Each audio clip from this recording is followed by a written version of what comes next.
그동안 하나님께서 애굽에 9가지 재앙을 내리셨습니다.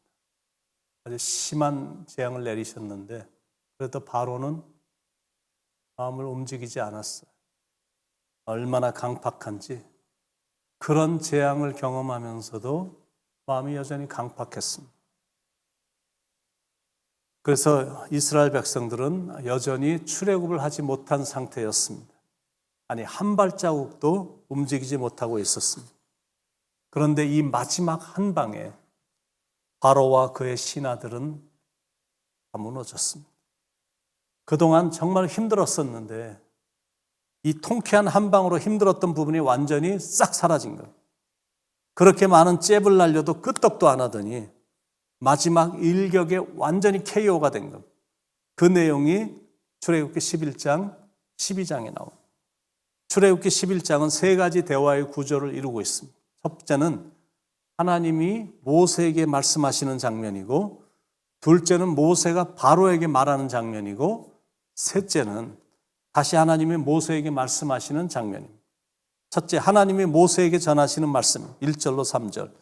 여호와께서 모세에게 이르시기를 내가 이제 한 가지 재앙을 바로와 애굽에 내린 후에야 그가 너희를 여기서 내보내리라. 그가 너희를 내보낼 때에는 여기서 반드시 다 쫓아내리니 백성에게 말하여 사람들에게 각기 이웃들에게 은금 패물을 구하게 하라 하시더니 여호와께서 그 백성으로 애굽 사람의 은혜를 받게 하셨고 또 그 사람 모세는 애굽 땅에 있는 바로의 신하와 백성의 눈에 아주 위대하게 보였더라. 하나님께서 모세에게 전하시는 말씀입니다. 두 번째는 모세가 바로에게 전하는 말입니다.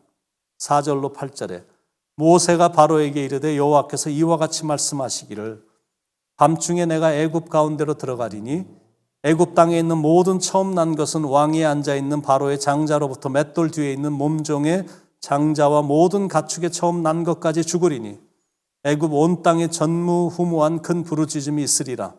그러나 이스라엘 자손에게는 사람에게나 짐승에게나 개 한 마리도 그 혀를 움직이지 아니하리니 여호와께서 애굽 사람과 이스라엘 사이를 구별하는 줄 너희가 알리라 하셨나니 왕이 이 모든 신하가 내게 내려와 내게 절하며 이르기를 너와 너를 따르는 온 백성은 나가라 한 후에야 내가 나가리라 하고 심히 노하여 바로에게서 나오니라.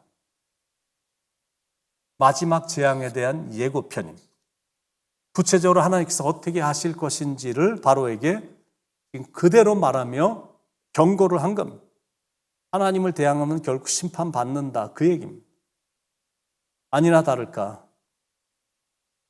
애굽 전역은 하나님의 심판을 받아 순식간에 곡소리로 진동을 했는데 이스라엘 백성들이 사는 그 지역은 환희와 승리의 기쁨으로 하나님께 영광을 돌렸다라는 거예요. 우린 여기서 마지막 심판의 모습을 봅니다. 저주와 축복이 순간적으로 엇갈리게 됨을 보게 되는 거예요. 그동안은 잘 버텼지만 마지막 재앙이 내릴 때는 악인은 더 이상 버틸 수 없게 됨을 지금 보여주고 있는 거예요. 그러니까 마지막 순간에 그런 비극이 없도록 기회가 주어졌을 때 하나님 앞으로 돌아와야 됩니다. 하나님께서 재앙을 내리시기로 마음을 먹으시면 정말 끔찍한 상황이 전개되기 때문입니다. 이 말을 모세가 바로에게 하자 바로의 신하들이 모세에게 내려와 절을 하면서 이스라엘 백성들이 애굽을 나가 줄 것을 지금 간곡하게 청합니다. 그런데 이번에도 문제는 바로입니다. 끝까지 돌아서지 않는 바로를 보자 모세는 심히 노하면서 그 자리를 떠났습니다. 이제 마지막 다시 하나님이 모세와 대화하시는 장면입니다. 9절에 여호와께서 모세에게 이르시기를 바로가 너의 말을 듣지 아니하리라. 그러므로 내가 애굽 땅에서 나의 기적을 더하리라 하셨고 바로가 끝까지 완고하게 강팍한 마음을 품자 결국 하나님께서 마지막 재앙을 내리셨습니다. 너무나 악하고 불의한 지배자가 한 나라를 그렇게 말아먹고 있으니까 이번엔 하나님이 직접 심판하시기 위해 역사의 한 복판으로 들어오신 겁니다. 하나님이 직접 처음 난 모든 것을 치신 겁니다. 우리는 출애굽기 11장을 통해서 하나님을 떠난 사람과 하나님을 붙잡는 사람에게 어떤 결과가 나타나는지를 극명히 보게 되죠. 첫째, 하나님을 떠난 사람에게는 마음 아픈 재앙이 임한다. 바로는 장장 9번이나 하나님의 말씀에 불순종했습니다. 하나님께 빨리 돌아왔더라면 그나마 괜찮았을 텐데 까불다가 계속 재앙이 임한 겁니다. 여러분, 인간사가 그런 것 같아요. 모든 인생에는 고난과 풍파가 있습니다. 그럴 때마다 하나님께 나와서 기도하고 엎드리면 전화위복이 되는데, 그런데 어려움이 다가왔다고, 고난이 있다고 하나님께 대들고 막 원망하고 따지고 반항하고 불순종하면 이게 좋을 게 하나도 없다.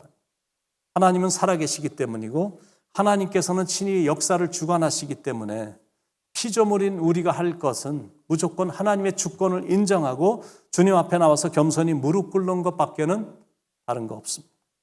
바로라는 한 사람 때문에 그 땅에 재앙이 너무 심했습니다. 온 나라가 완전히 황폐해졌습니다. 그러나 바로가 지금이라도 하나님께 나와서 용서를 구했다면 충분히 다시 복으로 바뀔 수 있었을 텐데 끝까지 하나님을 대적함으로 완전히 망하게 된 겁니다. 한국 속담에 소 잃고 외양간 고친다라는 말이 있죠. 그러니까 소를 도둑 맞기 전에 외양간을 잘 고치라라는 뜻입니다. 그런데 그 말을 이렇게도 바꿀 수 있습니다. 소를 잃었다면 그때라도 외양간을 고쳐라라는 거예요. 많은 사람들이 소를 잃고도 의외로 외양간을 안 고칩니다. 야, 이만큼 우리가 당했는데 다시는 이런 일이 없겠지라고 방심을 하는 건데 그거 it's not good. 좋은 일이 아닙니다. 문제가 터지기 전에 방지하는 것이 상책이지만 그러나 내가 방지를 잘못해서 문제가 터졌다면 지금이라도 고쳐야 된다는, 나라의 문제도 그렇고 교회의 문제도 그렇고 가정의 문제도 개인의 문제도 다 똑같습니다. 하나님을 섬긴다고 하지만 우리는 부족한 게 굉장히 많아요. 그런데 하나님은 우리가 부족한 것을 가지고 절대 문제를 삼으시지 않으신다라는 거예요. 그런데 계속해서 하나님의 마음과 반대로 가면 문제는 대단히 커질 수 있다는 거예요. 그래서 잘못된 궤도에 들어섰다라는 생각이 들면 빨리 잘못된 일을 수정하고 하나님 앞으로 돌아와야 돼요. 길을 지금 잘못 가고 있는데 계속 고집 부리면서 그 길을 가고 있으면 여간에서 다시는 돌아올 수 없는 길이 될 수도 있기 때문에 그렇습니다. 그러므로 빨리 회개하고 하나님께로 돌아오는 것이 상책입니다. 하나님 없이 살아가는 인생에겐 결단코 마음의 기쁨이나 평안함 없거든요. 한마디로 좋을 게 하나도 없는 겁니다.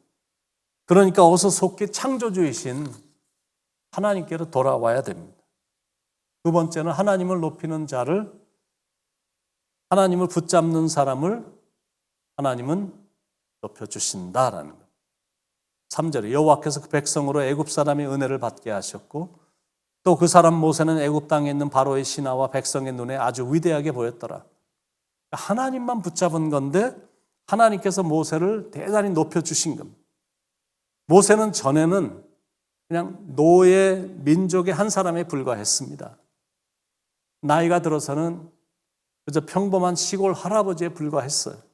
양이나 치던 노인에 불과했고 지팡이 하나만 들고 살아온 초라하고 연약한 한 사람에 불과했습니다. 그런데 적들의 눈에 모세가 위대하게 보였다라는 거예요. 그 이유는 하나님의 능력이 모세 안에 있었기 때문이에요. 똑같습니다. 비록 세월이 많이 흘러 우리의 몸은 병들고 왜소하고 외모는 초라해졌다 할지라도 사람들은 여전히 신실한 하나님의 사람을 위대하게 봅니다. 그게 바로 하나님이 하시는 방법이십니다. 보잘것없어 보이는 사람이라도, 배우지 못한 사람이라도, 가난한 사람이라 할지라도 하나님이 높여주시기로 마음을 먹으시면 사람들로부터 은혜를 받게 하시고 사람들로 하여금 대단한 사람으로 여기게 만들어 준다는 거예요. 그들은 바로의 신하들이었습니다. 그 중엔 총리도 있었을 거고 장관도 많이 섞여 있었을 것입니다. 그런 사람들이 오히려 모세를 바로보다 더 높게 보았다라는 거예요. 바로는 태양의 아들이란 뜻인데 모세를 태양의 아들보다 더 위대하게 본 겁니다. 솔직히 그 당시 분위기를 봐서는 유대인들은 자기들 종이거든요. 아니 실은 노예입니다.